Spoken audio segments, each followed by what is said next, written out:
South India shopping mall the wedding Mantra సరికొత్త wedding collection South India shopping mall. బాబు సీను దాన్ని ఎక్కడ తీసుకెళ్తున్నావు? నా దగ్గర ఉంచుకుంటాను సార్. వద్దు, అలాంటిది కాదు. నువ్వు గెలిచినందుకు ఇంకో మంచి బహుమతి ఇస్తాను, దాన్ని తీసుకొచ్చే బాబు. పర్వాలేదు సార్, ఇదే మంచిది. మీరు అక్కడ మళ్ళీ తాగారని తెలిస్తే నేను ఇక్కడ తాగేస్తా. అందుకే ఇది.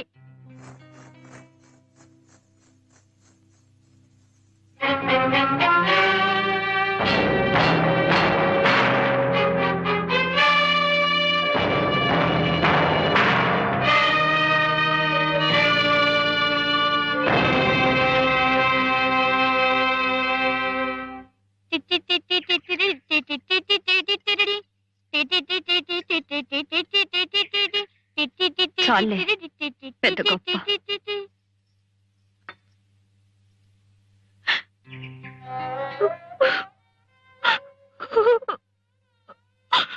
ఏంటమ్మా? చెప్పమ్మా. కాలువ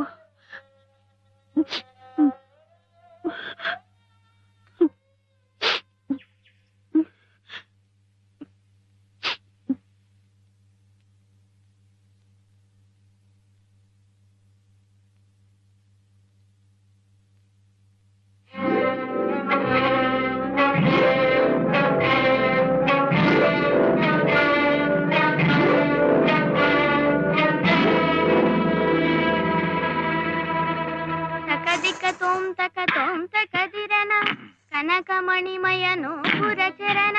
ఏంటి సార్? అబే ఏం లేదు. తకదిక తోం తక తోం తకదిరణ తకదిక తోం తక.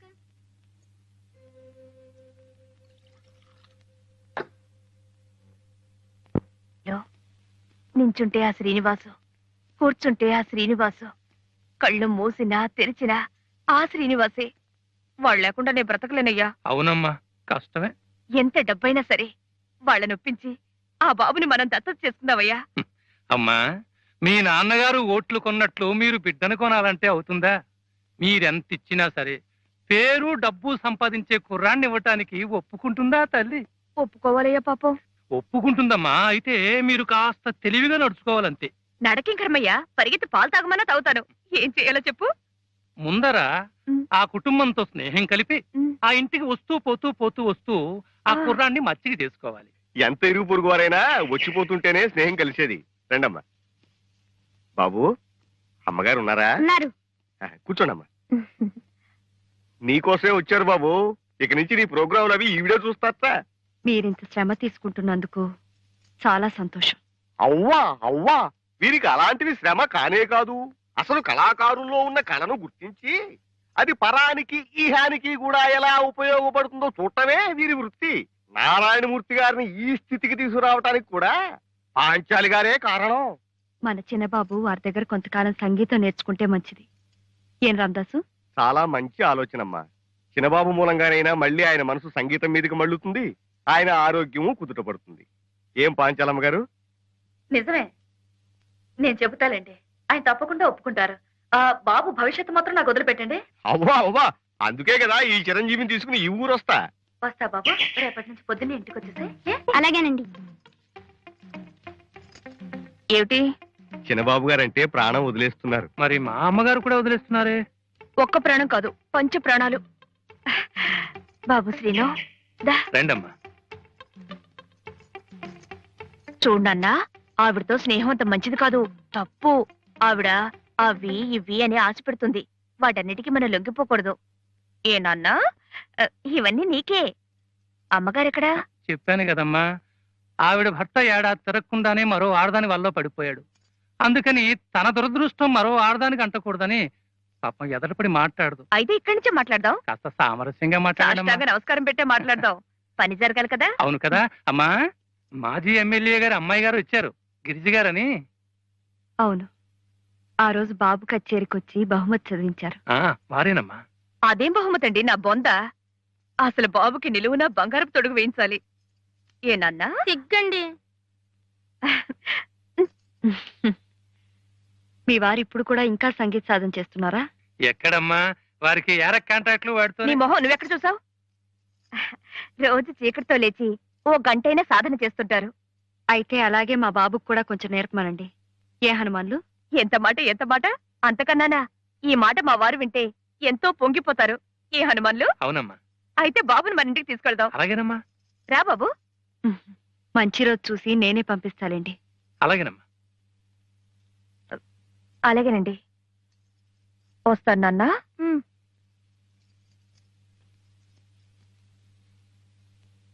అమ్మా, పెద్ద బాబాయ్ దగ్గర కూడా ఎందుకు పంపిస్తున్నావు? వాళ్ళ ముగ్గురు అన్నదమ్ములు నీ ద్వారా సంగీతానికి దగ్గర కావాలి. తాతయ్య గారి ఆశయం ఏమిటో మళ్ళీ గుర్తుకు తెచ్చుకోవాలి. లేచి తొందరగా రెడీ అవ్వండి. శ్రీనివాస్ వస్తున్నాడు. వాడెందుకు పొద్దున్నే చందా కోసమా? సందాలు తీసుకుని బ్రతకాల్సిన కర్మ వాళ్ళకేం పట్టలేదు. మీ దగ్గర సంగీతం నేర్చుకోవడానికి వస్తున్నాడండి. నా దగ్గర ఏముంది బాబు నేర్చుకోవడానికి? అదేంటి సార్, మీ పక్కన కూర్చోవటమే ఎంతో అదృష్టం.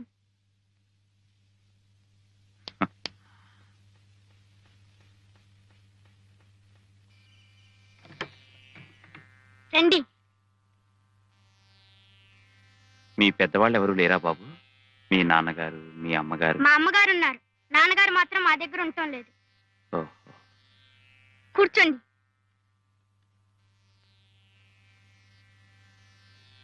మీ అబ్బాయికి మంచి భవిష్యత్తు ఉందండి. అంతా మీ ఆశీర్వచనం.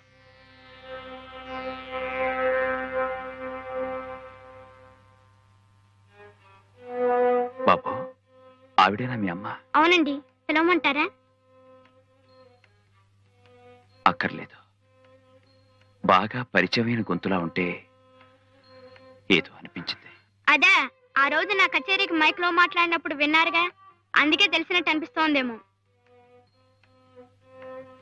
అంతే కావచ్చు.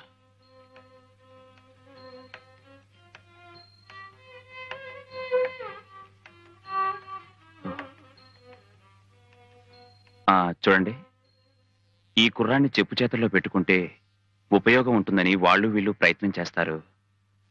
క్షమించాలి, మీరు చెప్పేది నాకు అర్థం కావడం లేదు. ఏం లేదు, ఇతని భవిష్యత్ అంతా వాళ్ళ చేతుల్లో పెట్టుకుని డబ్బెరబెట్టి ఈ 10 ఏళ్లకు అగ్రిమెంట్లు రాయిస్తారు, సంతకాలు పెట్టమంటారు. అలా పెట్టద్దంటారా? మీ అవసరాలు పరిస్థితులు నాకు తెలియవు. మీ అయిన వాళ్లతో బాగా ఆలోచించి నిర్ణయం తీసుకోవడం మంచిది. మాకైన వాళ్ళంటూ ఎవరూ లేరు. మీరే అయిన వాళ్ళనుకుని ఏం చేయమంటారో చెప్పండి. వద్దనే అంటాను, వస్తాను. మీకు నిద్రాభంగం కలిగించినందుకు క్షమించండి. ఎంత మాట! ఏదో పితృవాత్సల్యంతో మీరొచ్చి చెప్పారు. మీకు మేమే కృతజ్ఞతలు చెప్పాలి. బాబు, వారికి నమస్కారం చేయి.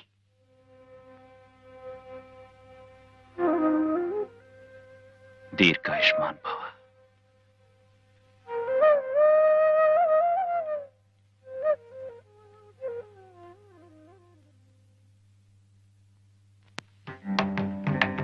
బాబు శ్రీను, బాగున్నావా? నమస్కారం అండి. నమస్కారం అండి. చూడండి, కలిసి వచ్చే రోజు వస్తే ముహూర్తం కూడా ఎలా కుదురుతుందో. మీరు పూజ చేసిన ఆ చేత్తోనే బాబుకి అగ్రిమెంట్ కూడా చేస్తున్నారంటే అది ఎంత శుభప్రదమో ఆలోచించండి. ఏం మేనేజర్ గారు? అసలు మీ దృష్టి బాబు మీద పడ్డ రోజే అతని యోగం మారిపోయింది అనుకోండి. అగ్రిమెంట్లు సంతకాలు ఎందుకులేండి, మీ అభిమానం ఉంటే చాలదు. అలా కాదు, మీకు తెలియాలి, నమ్మకం కుదరాలి.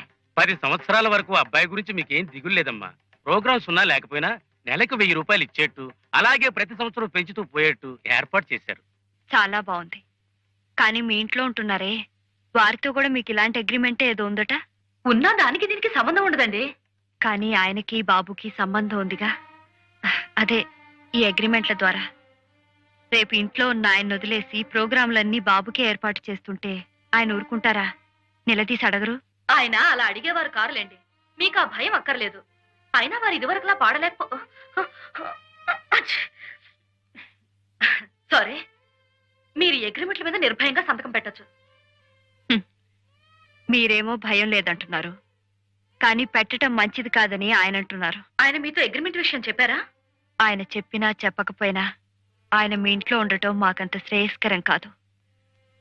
ఆయనకు మీకు పూర్తిగా ఏ సంబంధం లేదని తెలిసిన రోజున మాకు నమ్మకం కుదురుతుంది. బాబు భవిష్యత్తుతో పాటు నా జీవితము కుదురపడుతుంది. ఈ అగ్రిమెంట్ మీద సంతకం పెట్టదని నువ్వు వాళ్ళకి చెప్పావా? అవును. ఏ ఎందుకు చెప్పావు? ఆ కుర్రాడికి ఎంతో భవిష్యత్తు ఉంది కనుక, దాని మీద నీ నీడపట్టం ఇష్టం లేదు కనుక. నా నీడకొచ్చి నువ్వేం నష్టపోలేదే. నష్టమే పోయాను, లాభమే పొందాను. గతాన్ని తవ్వుకోవడం అనవసరం. నువ్వు మాత్రం ఆ పసివాణ్ణి ఉక్కు సంకెళ్లలో బిగించటం నాకిష్టం లేదు. అవును, ఇప్పుడు అన్ని సంకెళ్ళలాగే కనిపిస్తాయి. నిన్ను 10 మందిలో నిలబెట్టి నీ పేరు ప్రఖ్యాతుల కోసం నేను పాటుపడకపోతే నువ్వే స్థితిలో ఉండేవాడివో ఒక్కసారి ఊహించుకో. ఇలా మాత్రం ఉండేవాణ్ణి కాదేమో. ఇంకెలా ఉండేవాడివి? ముష్టెత్తుకునేవాడివా?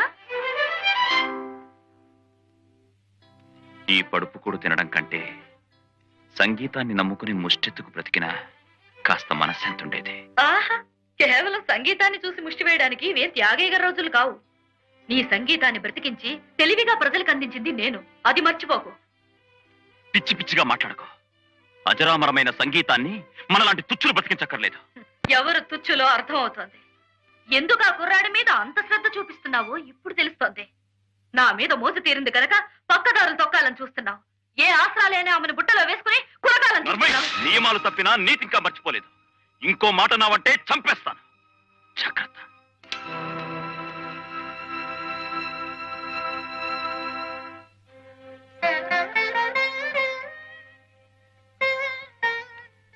ఇన్నేళ్లు ఈ పంచనున్నాను. అందులో నీ స్వార్థం, నా బలహీనత రెండూ ఉన్నాయి. నిన్నెంత అసహించుకున్నా ఈ రోజు నా వ్యక్తిత్వాన్ని గుర్తు చేసినందుకు థ్యాంక్స్.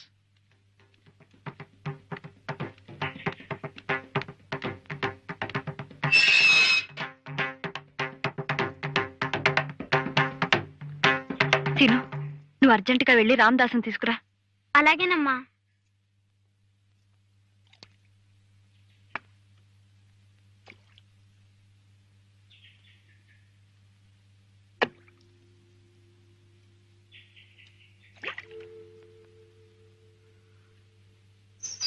అరుగు బాబు, అక్కడే ఉన్నారు.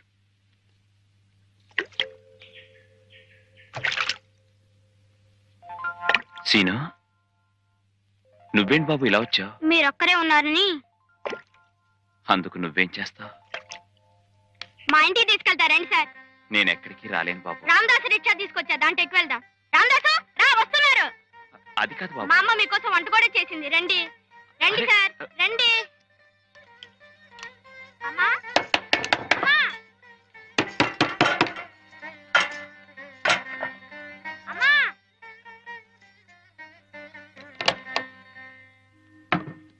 అమ్మా. కాళ్ళు కడుక్కోటానికి నీళ్లు ఇవ్వు బాబు. క్షమించండి, నేను ఇక్కడ ఉండటానికి రాలేదు. మీ ఆతిథ్యం ఎందుకు తీసుకోలేకపోతున్నానో బాబుకు చెప్పిన అర్థం కాదని నేనే వచ్చాను. మీ అనుమానం నాకు అర్థమైంది. దేవుడి గుళ్ళోకి వెళ్ళి తలుపేసుకున్నా ఆ దేవుడితోనే సంబంధం అంటగట్టే జనం. వాళ్ళకి జడవాల్సిన అవసరం లేదు. బాబుకు విద్య నేర్పే గురువుగా మీరిక్కడ ఉండటం తప్పులేదు. కాళ్ళు కడుక్కోండి, వడ్డిస్తాను. కడుక్కోండి.